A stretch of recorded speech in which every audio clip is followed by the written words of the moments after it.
and wears number 89. He officiated for 7 seasons with the Big Ten Conference, officiated NCAA Division II and III football, college basketball, and umpired minor league baseball. So, recently retired after 23 years as a teacher and school administrator, and John currently supervises students for Winona State University.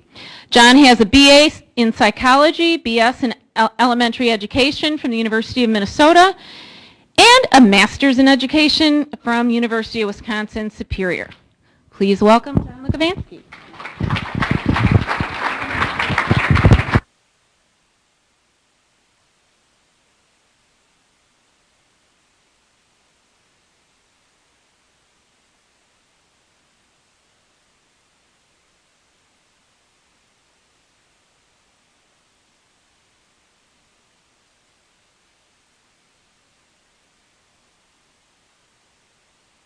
Or George, I know you've heard me before too, but to get started, am I on here?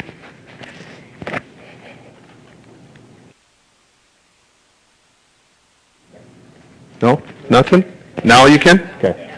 To get started, I don't tell jokes very well, so I'm going to ask some trivia questions, and we get hats every week, either from CBS, Fox, or NBC, so I have a zillion hats in my closet. All right, let's start out with this. Raise your hand. First one to raise your hand if you get it right. Royce, you can only get one hat. So whichever question you want to pick it, okay? How many officials are assigned to each regular season game in the NFL? Raise your hand if you know the answer to that. 5. Close. I'll say 7. 7's correct. You could have said 9, probably 2. There's 7 on-field officials and then the 2 replay officials that are a part of our crew every week. All right, another one. Does anybody know the name of the longest tenured official in the NFL with 27 years of experience? A hint, he was my referee last year. That probably doesn't matter to anybody. Ed's second. Ed has 26 years. Anybody? And if that's the best answer we come up with, I'll give you the hat. My referee last year was Walt Coleman, who's been in the league 27 years. And still going strong at that point. All right, what PSI, pounds per square inch, should an NFL football be inflated to? Nobody knew this answer 2 years ago, but now a lot of people do. 5.7. No? 13. I'll give you that. That's good. It's 12 and a half to 13 and a half, 12 and a half to 13 and a half pounds. And a fact probably very few people knew up until a couple of years ago, and it's still in the news today. Anybody know the name of the NFL director of officiating? He's on TV a fair amount. Go ahead, Royce. Dean Blandino, yes. You got your hat. Dean Blandino is our director of officiating. Dean never worked on the field. He was an intern. This is a good story. He was an intern, about 23 years old, grew up just north of the city of New York, and got hired to do video stuff in the league office, and Jerry Seaman, who was the director of officiating at that time, took him under his wing. Eventually, Dean became the guru of instant replay all across the country, which he continues to be today, both for us and for the Division I ranks, and anybody that uses instant replay, including baseball and hockey, have tapped into Dean as a knowledge base for that whole system. And he put himself in a position where he eventually was named director of officiating, even though he never has worked a football game on the field. Does a really quality job, and I'm sure he will continue to rise in the ranks. Anybody know what the major change to the NFL extra point rule was last season? Yeah, they moved it back. Does anybody know where they moved it to? 15 is where, if you're going to kick it, it's the 15-yard line, which makes it a 22 or 33-yard, 33-yard, kick, because they snap it from the 15 back to the 22 or 23, the 10 yards of the end zone. All of a sudden, it makes it a 33-yard kick, and it drove the percentage down from what was roughly 99% made down to below 94%, which doesn't seem like a lot, but it's fairly significant. It did have a fair amount of impact on games. I still have one hat left because the same person got the correct answer, so I'll see if I can generate another question. We already mentioned, I was going to say something about, most people know Ed Hockey League, so I already used that one up. Does anybody know what the change, we'll stick with rules, the change that came into the overtime rule a couple years ago? Anybody know what they changed it from to? All the time you can make a field goal and the other team touch in. Yep, excellent. Yes, that's correct. You used to be able to just go out, win the toss, kick a field goal, and win in sudden death. But as the gentleman said, now if you kick a field goal, the other team still gets the ball back. In order for it to end, there either has to be a touchdown scored, could be a safety score, but I won't explain that. That'll just fog everything up. But either a touchdown scored, or if one team scores a field goal, the other team scores a field goal, then any way they score after that, it's sudden death. But it used to be the coin flip, and you could just win the game at that point. So that's a change. As Ann said, I just completed my 7th season. I worked the conference championship game this year between New England and Denver. And I'm going to try and share with you some thoughts that I've learned through my years of sports officiating, through my time as a school administrator, teacher, parent, all that rolled into one, to try to at least shed some light on this this process of putting yourself in a position to succeed. A couple of things I learned early on, and have stuck with me today, is if you listen at least twice as much as you talk, you're probably going to be in better shape. And a wise old sports official told me when I was just a youngster getting started that silence can't be quoted, and that is, boy, that's a true statement. We have very few issues that the league office gets involved with officiating-wise in terms of rules knowledge or judgment. The calls they get on Monday complaining are at times when officials don't communicate well or say something stupid. You know, it's a heated exchange at times, and your best bet is to simply try to refrain from saying anything that can put you in the trick bag. And you know, don't even try to get the last word in. That's another, they're tied together, they're kind of married. It's just not going to happen in the business we're in. You know, and I like to tell people that when I was a school administrator, I took lessons from the field into the school building, and I took lessons from the school building out to the field, and these two probably fit as much as any with that. You know, being a good listener is not easy. We always want to say something. Our first reaction is to say something. I look back at my time in minor league baseball. I didn't get a lot out of minor league baseball that really trained me for life, other than I can make my own hotel reservations and I can do my own laundry, and I know how to curse in a couple different languages. But what I did learn in my time in baseball was that your best bet for trying to get through a situation, trying to calm people down, trying to defuse, you know, is to listen and you not be the one that's excited. And that stuck with me, and I think it's paid dividends for me as I've gone forward. You know, I thought maybe there'd be a few more college students in here, so I added this one, but it fits for everybody. You know, my advice is don't try and recreate the wheel as you're doing whatever it is you're doing or you're trying to be good at. Copy good role models, and I can tell you I've done that in my officiating career, in my school career. In other words, find those people that have already been successful and kind of know how to do things and literally do what they do. Now, you got to be your own person. I can't be Ed Hockey League. Ed Hockey League can't be me. But what I can gain from Ed is a passion for the game, an in-depth rules knowledge, an ability to control a football game, an ability to handle explanations in a positive way. So there's things I can take away from that and learn by simply watching and observing what they do, and then when given the opportunity, picking their brain and finding out what it is that's made them successful. And that's true not just in sports officiating, but in all walks of life. figuring out who those people are that have kind of found the path and figured out how this thing works has been a useful tool for me.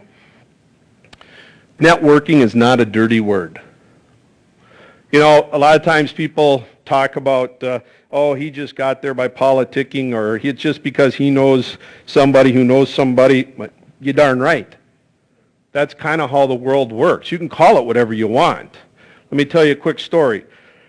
When I was refereeing college basketball a number of years ago, before I was just working small college football, I was at Northland College, way up in Ashland, Wisconsin.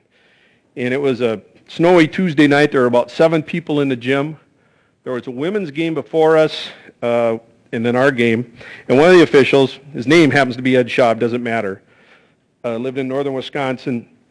He was in the locker room, we were visiting, and somehow he let slip that he knew a gentleman named Jim Kimmerling, or actually had a cabin next to him on a lake in northern Wisconsin. Well, a little red flag went up in my mind because I knew that Jim Kimmerling had been a long-time Big Ten Conference football official who had recently retired, and he lived in Wausau at the time. Anyway, a couple years later, I was on a shorter list to be considered by the Big Ten Conference, and I called Ed up and I said, Ed, you think you could put in a good word for Jim, or with Jim Kimmerling for me, you know? And I had talked to Ed on a couple of different occasions when we'd run across each other doing basketball, but Ed didn't know me anything, and he said, sure, you know, I see Jim at the lake, I'll mention you're interested. Well, lo and behold, I made my application to the Big Ten, and in my interview found out that Jim Kimmerling, based on what Ed Schaub had talked to him about, went to bat for me with the conference. And eventually I got interviewed and got hired by the Big Ten. Point being, I don't want to say Ed Schaub was a nobody because that's not fair, but Ed Schaub was just another official I ran across, somebody that I was nice to, that I was pleasant with, that I tried to strike up conversation with, and lo and behold, a couple years later, he was able to connect me with Jim Kimmerling, who then helped me advance into the Big Ten Conference. And without that happening, without that networking, that ability to talk to people and recommunicate with people, it probably never would have happened just based on ability. And it kind of leads to my second point. I tell guys this at clinics and in different things. On the way up, you never know who can help you. So treat everybody as if they're important. Young officials or officials trying to make an impact, you know, don't big time anybody. And I realize I'm not talking to officials here, but anybody in any business, the idea of treat everybody with respect and don't act like you're somebody, because there's a lot of other people out there that are trying to get to the same spot, and you just never know who eventually is going to be able to help you.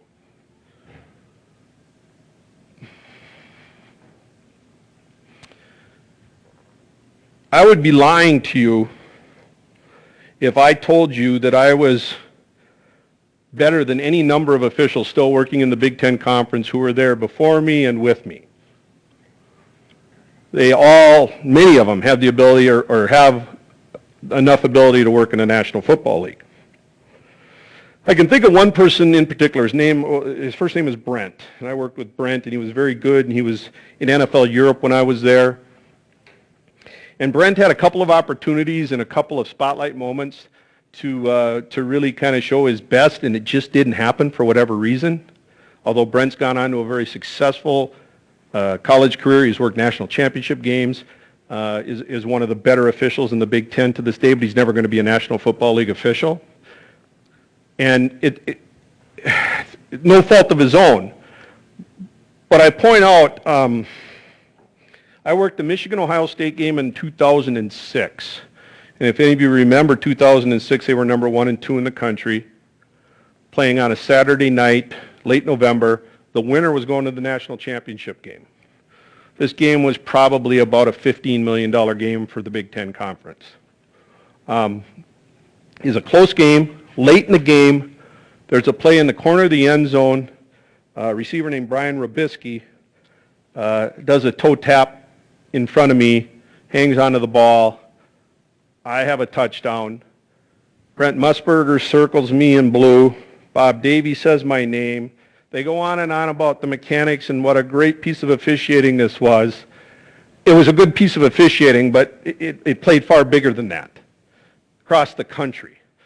So the supervisor of the Big Ten the next day is getting call after call from people across the nation saying, man, your Big Ten crew just put it in the upper deck last night. Unbelievably great officiating. And this was one call amongst many that we nailed that night. Well, I know for a fact that that game took me from one list in terms of the NFL to another list. 2008, my first Orange Bowl, not a minute into the game, there's a tight catch in the end zone. I think the receiver was from Cincinnati, I'm not positive, but University of Cincinnati. And so tight that I literally was at a point where I was going to have to guess, which you never want to have to do. But my other piece of evidence was that I'd seen enough of these plays that he had kicked a notch in the ground. So I slowed it down, I looked back and saw there was a notch kicked in the ground and went with my gut that said, that's the foot he got down. He clearly controlled the ball. I'm going with touchdown. Well, they reviewed it, and it was as tight could be, but it was right. And I drew on all my instinct, all my background, all my training, all my preparation, all my years in that one play, and there happened to be a NFL supervisor at that game. So a month later, I was interviewed and made a finalist by the NFL, and in March of 2009, I was hired. I don't tell you that story. Well, I tell you because it's fun to talk about yourself and success, but I tell you the story to really kind of go back to Brent, who had some opportunities similar to that, and the plays just didn't go his way. And that's how fine an edge it is for people trying to get into the National Football League. I hear tell right now they have about 1,800 applications on file. They scout all the officials in the big Division I conferences, they being the NFL, so you can see where the numbers go. And I routinely have told people, if the stars hadn't aligned right for me, never would have happened. So guys will ask me at clinics, what do I need to do to get to the National Football League as an official? And I'll say, be damn lucky. At the end of the day, I mean, you need to be good. You need to put yourself in a position to seize the moment and succeed. You got to make your odds are better of playing the lottery than thinking you're gonna be able to control all the facets that would let you be successful in this endeavor. So, seizing the moment. I learned pretty quickly. I had some good mentors about how to establish yourself as a professional, and this would pertain to any job or anything you do. It's not just for football officiating. But when you're the rookie or a new guy, there's a certain way to behave and a certain way not to. And really the best way to behave is to keep your mouth shut and listen, but also make yourself useful. What way can you help out? How can you be useful as a rookie to do some extra things? You know, not going and grabbing the first locker when you go into the locker room. Standing back while all the veterans figure out where they want their locker to be. Or on the bus, waiting till all the veterans get on before you get on. We may not like it, but that's the way it is. Doing little things correctly. There's a lot of little things that happen in every endeavor, be it football officiating or a job, and it's the little things that cause the big things to happen. We like to talk about if we do our pre-snap routine, we do things before the game, we do our paperwork, we get our stuff into the office on time for a deadline, we do all those little things, the bigger stuff will take care of itself. And you hear coaches talk about this all the time to their players. If you worry about doing your little slice, and we all do our little slice well, the whole big thing will come together. And then, as I was mentioning, taking care of the business side of things. You'd be shocked, out of 120 officials, how many struggle to get paperwork turned in on time. Well, there's just no reason to not get things you can control. We have so many things we can't control that those things we need to take care of. getting our tests mailed in on time, getting our expense reports in on time, making sure the paperwork we have to do before the game and halftime and after is documented and done well. You'd be amazed at how many people don't take care of that stuff. And it was true when I was a school administrator, when I was a teacher, when I worked the golf course in my hometown. There's always people that you got to kind of take dragging and kicking to the finish line, and the rest of us tend to pay a price for that. We used to do our physical stuff. I would schedule the appointments right here in Rochester, turn in the forms, turn in my expenses, and was good to go. Now I have to take 3 days out of my life and go to Newark into Manhattan to do all this testing and fitness stuff. Why? Not because they want to take us to New York and pay us for 3 days, but because so many guys wouldn't get their darn stuff done on time that they couldn't make staffing decisions. Well, just an example of taking care of the business side of things goes a long ways towards establishing and keeping you as a professional. I thought I was pretty good when I got into the NFL. I mean, I thought I worked hard until I saw what the rest of my crew could do. I had a couple of different Super Bowl officials on my first couple of crews, and when I saw how hard they worked, and they had already worked a Super Bowl and been in the league for 12, 14, 15 years, I realized I had a lot more work to do. If I was going to get my arms around the rules, if I was going to have good film study habits, if I was going to understand what I needed to do to have an improvement plan from week to week, game to game, yeah, I thought, man, I was working hard. Well, I wasn't working half as hard as I was going to have to work.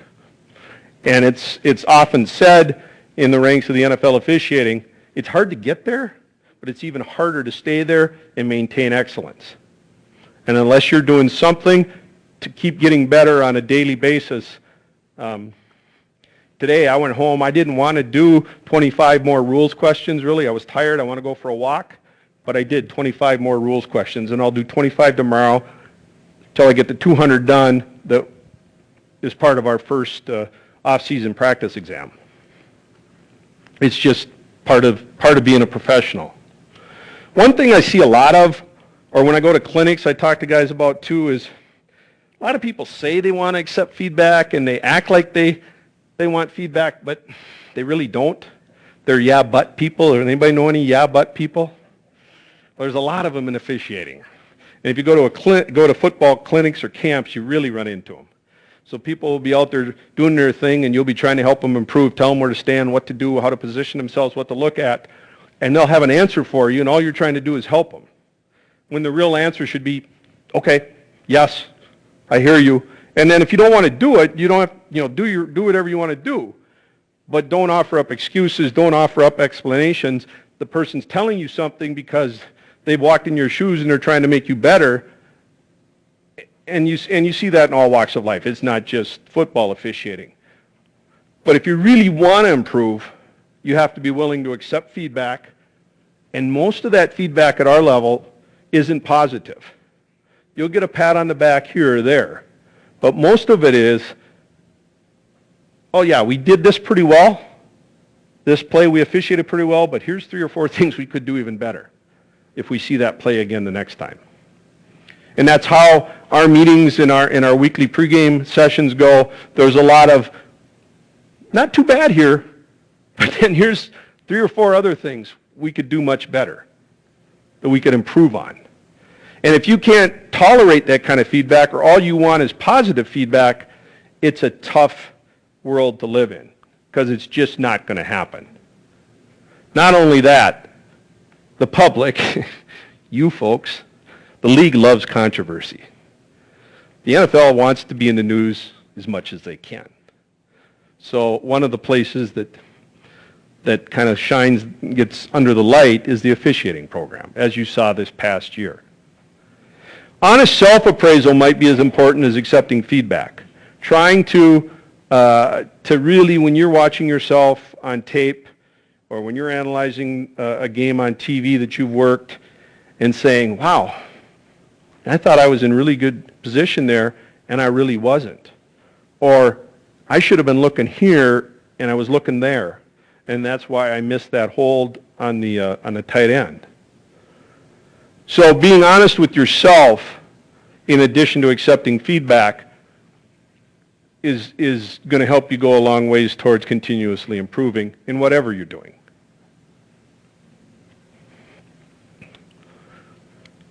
To be successful, you're going to have to sacrifice some things. I've had to change jobs so that I could get away for either college or NFL football. My second year in the league, we were at a family gathering in August over in Winona, and I got a call at about 7 o'clock on a Saturday night asking if I could get to Denver for a game the next day, a preseason game. Well, there were no flights out of Minneapolis, obviously that late on Saturday night, or that I could get to. So I had to leave the family, drive back and get my equipment, get about 4 hours of sleep, get to the airport, first flight to Denver on Sunday morning. They had a police escort at the airport for me in Denver, and I got to the stadium about an hour and a half before the game and worked the game, went back to the airport and flew home. So needless to say, that weekend, family weekend, was shot where it looked like I was off and going to be able to spend time with everyone. And it would have been easy to just tell the director, no, I can't make it, but obviously that's not what you do. And don't take any of what I'm saying as whining or complaining. I'm just stating the facts that if you're going to rise to a certain level in any profession, but especially football officiating, there's going to be sacrifice. A couple of years ago, I had a Christmas Eve game in New York City. There was no flights that night, obviously on Christmas Eve out of Newark. So I spent my, no, I take that back. There was flight, it just wasn't direct. I had to fly to Charlotte. Got into Charlotte about 10:30 and got a flight back to Minneapolis. Make a long story short, got me home about 2 o'clock in the morning on Christmas Day morning, and then got up a few hours later to go do the family thing on Christmas Day. The next year, I had a Christmas Day game, which meant I had to leave on Christmas Eve, and there were no flights out after the game on Christmas Day, so I missed all of Christmas and flew home on Monday. Again, part of the job, we're well compensated, but if those kinds of sacrifices aren't made, or you don't have an understanding spouse or an understanding family, it's just not going to happen. Handling adversity. There's a lot of officials in our league and other places who are really good when things are just rolling along. Everything's smooth, everything's copacetic, nobody's hitting any bumps in the road. But it's when things get out of kilter and the fur starts flying that you find out which guys you really want to be working with and which guys can really handle, the guys you'd go in a foxhole with, so to speak. But you have to be able to handle adversity in any walk of life if you're going to put yourself in a position to succeed, and certainly as an NFL official. 2 months after I got hired by the National Football League, I lost my first wife to breast cancer at age 42, and I had an 8-year-old and an 11-year-old. And so I had to put a plan together to have them taken care of so that I could go do my NFL job if that indeed is what I was going to do.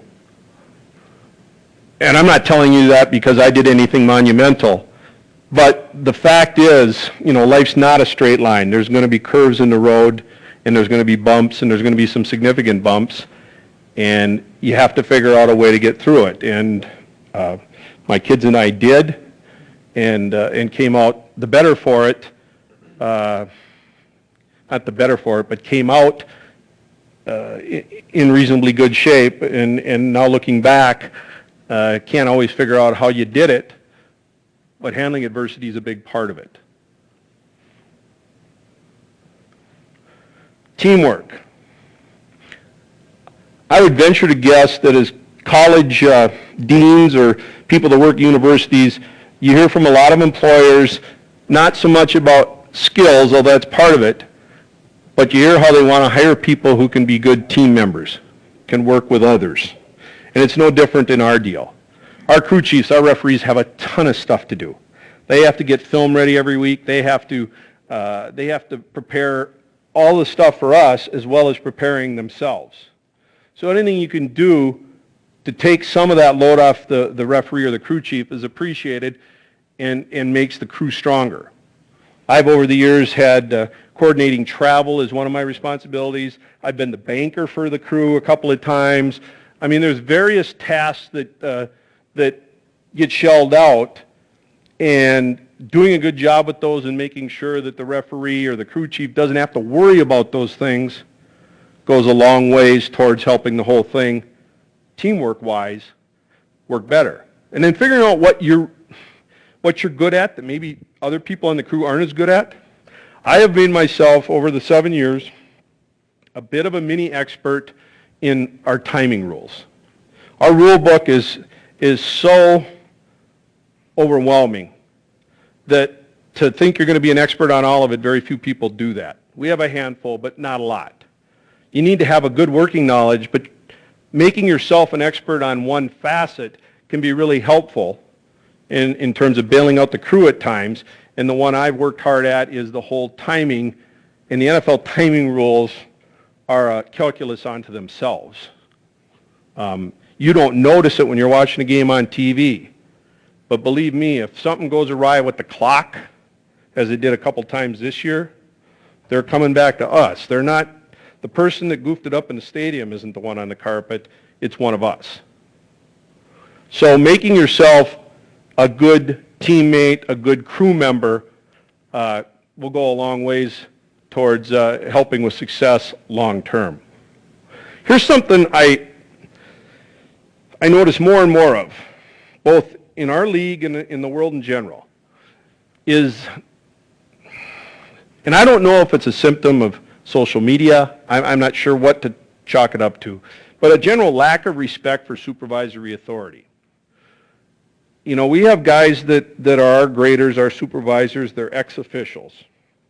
They're the ones that largely determine who gets what playoff games at the end of the year because they're the ones grading us from week to week. They'll come in or be on the bus back to the airport, they'll make their comments, and it's amazing how many people are just quick to run those folks down instead of realizing, look, they've got a job to do. They're trying to do what the NFL office wants them to do, which is grade us from play to play, determine who's having the best season. Is it always fair? Is it always objective? No, it's not. It's a subjective thing. But they're doing the best job they can. And, you know, the sooner people get over the idea that somebody's trying to mess with them or hurt their chances of getting a Super Bowl or whatever it might be, the farther along you are. But this isn't only in the NFL I see this. I think this is kind of a general theme that's been building, and I don't know exactly where it results from, but this healthy respect for supervisory authority is something that somewhat eroded and isn't a positive. Positive behavior and lifestyle choices. Quick story. My referee in the Big Ten had the same referee for 6 years, and I think he was the number one rated guy every year that I was with him. One night, early on, maybe my first year with him, we were at a preseason or a non-conference game, and sitting in the hotel room, I said, Bill, Steve over here, one of our other referees, sure seems to be a really good official. And he never seems to get the big bowl games, and I know, you know, you're very good, and you seem to get them every year, Bill. Tell me what's going on there. He says, well, you know how we're graded, right, John, or how we're evaluated? I said, yeah, we get 7 points in these 4 or 5 categories. Yep. He said, and the first category is appearance, physical appearance. And Bill, my referee, was in very good physical condition, and Steve wasn't. Well, he said, every week, I get 7, and Steve gets 4. So add that up over 12 weeks of the season, that's 36 points, then I'm ahead of Steve before we ever make a decision on the field. So, positive behavior and lifestyle choices. We have guys get in far more trouble for decisions they make off the field than decisions they make on the field. in addition to trying to be healthy, trying to stay physically fit, which is the other reason guys end up out of the league is because of health concerns, positive behavior. You know, my days of being able to go to a bar and have 3 or 4 beers are long over. If I get a DUI, I'm not going to be officiating in the NFL. Not to mention if somebody snaps a photo of me acting stupid, I'm not going to be in the NFL.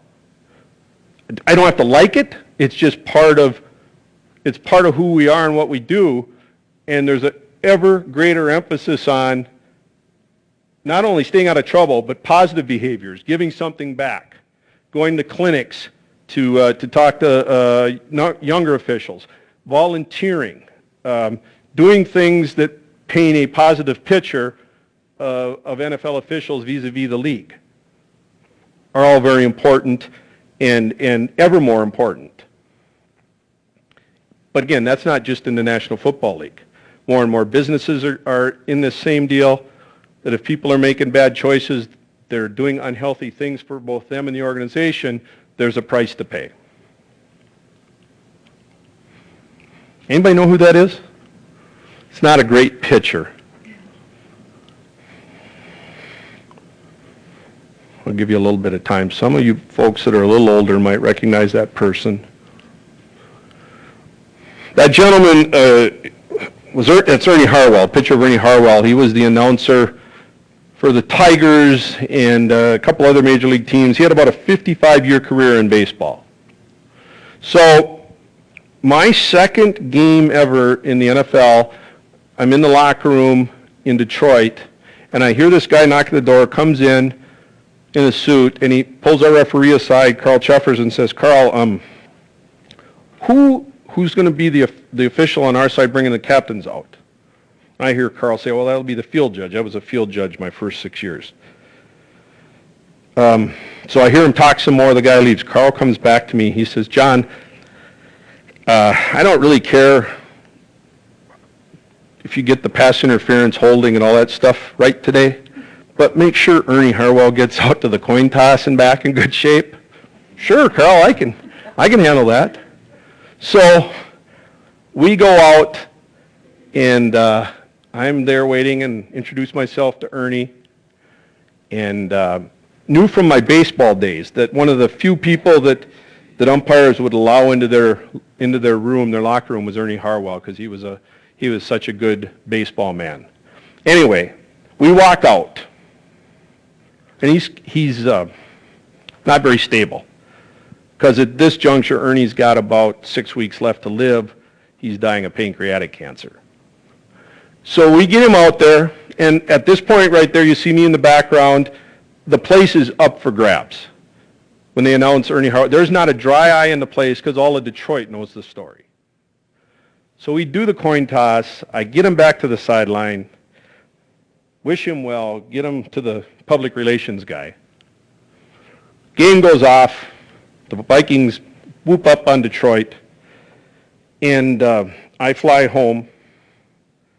And on Monday, the first thing I see pop up on my computer screen is an email from Mike Pereira, who at that time was our director of officiating. He's now the rules guru on Fox. Well, you just know if you're getting something from the league office on Monday, it's not good. And I'm thinking, what did I say? I didn't say anything to anybody yesterday. What? It's my second week. I'm only going to have a 2-game career in the NFL. I'm done. Well, lo and behold, Mike was forwarding an email to us from the public relations guy for the Lions. And the gist of the email said, "Dear Carl," my referee, not sure which guy it was. I think it was the field judge. But just want to thank the crew and the field judge specifically for making it such a special day for Ernie and getting him out to the coin toss and getting him back. We were all worried. And it came off as a wonderful experience. And the Detroit Lions are grateful to the National Football League and their officials for the part they played in that. I don't remember much about my entire second season, much less that game. But I'll go to my grave remembering that we took care of Ernie Harwell, and a lesson well learned that was way more important than any other play that happened in that game. And I've carried that with me going forward.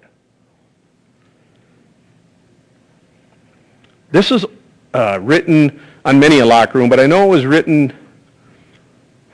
on a couple of them in the Big Ten in my days of officiating there. And it holds true and connects back to that story. All the other stuff I talked to you about in terms of putting yourself in a position to succeed, at the end of the day, no one cares how much you know until they know how much you care. And I've tried to carry that with me going forward as well. Yeah, it's the NFL. Yeah, it's a big business. Yeah, it's this, it's that. But at the end of the day, like anything else, it's about working with people, doing the right thing,